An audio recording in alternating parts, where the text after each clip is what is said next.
The hiddenness and silence of God is causing me doubts. Is there any advice or help you can offer, such as that God is silent now because revelation has been completed with the New Testament? Thanks. So, Mike, the hiddenness of God is one of it's simultaneously a philosophical argument against God's existence, or at least against God's love. And on the other hand, it is also a very emotionally heavy and influential argument.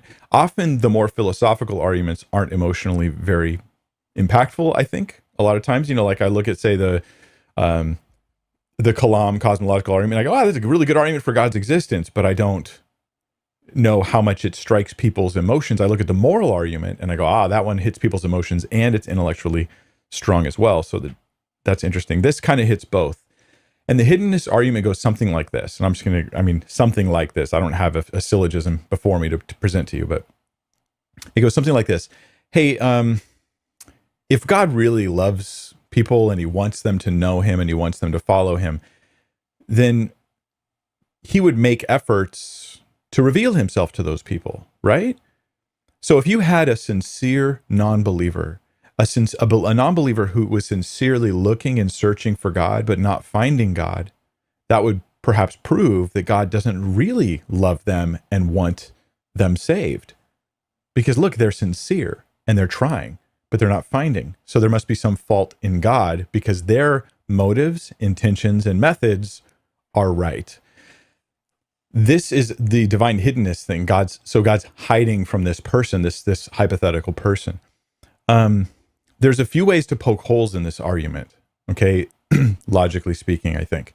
One is to challenge how much sincerity is really going on in this person. That while they believe they're sincere, I'm not saying they're knowingly being deceitful about how sincere they are in their searching of God.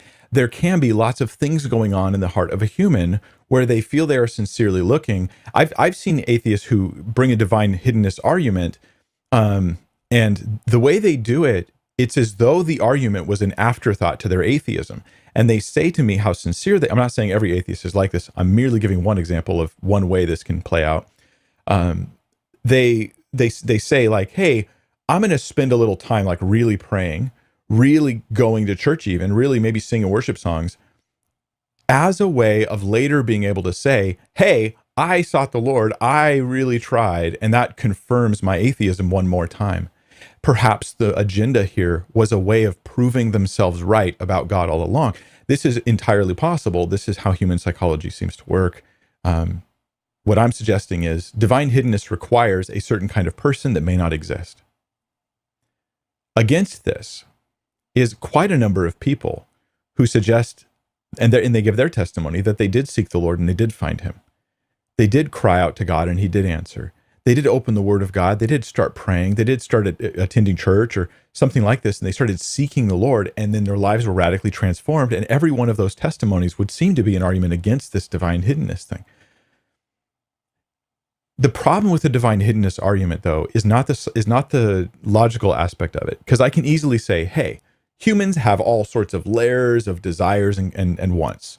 We may be sincere in one level, but insincere in another. We might be in bondage to sin. Our blindness right now in seeking God might be due to past sins we've committed that have brought us to that blindness. So we might be actually reaping the blindness of our own decisions, and we're blaming God for that inability to see him. Like, I can say all those things, but what really makes this one hard, Mike, is that what I'm doing is I'm talking about like your buddy Joe. I mean, in your head, like I'm talking about your friend Joe who told you, I want to see God, I want to know.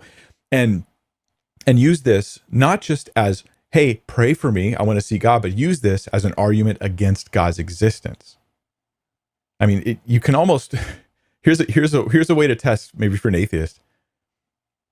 If you're sincerely seeking God and you really want to find him, why are you using your so far lack of finding him as a way of arguing for others to not believe in him, right? Like, this shows there's something going on here other than just a sincere seeking. So my thought is the hard part is that people then make it personal. Mike's not talking about this logical argument about God and his existence or whatever.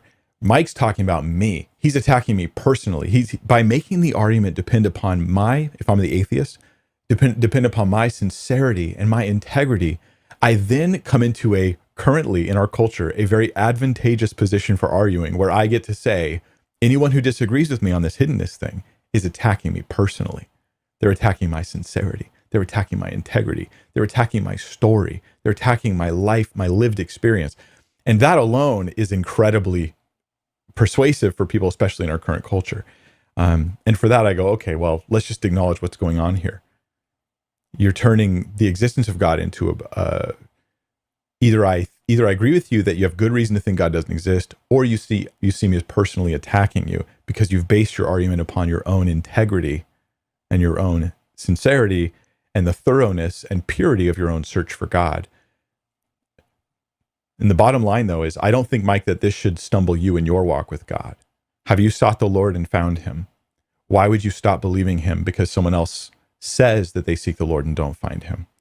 I would question the accuracy of those claims. They would say I'm personally attacking them. At least they potentially would. And I'd be okay with that. I'd be like, well, you brought it up. Like, you're the one that laid out your sincerity as the rule by which you will test God's existence.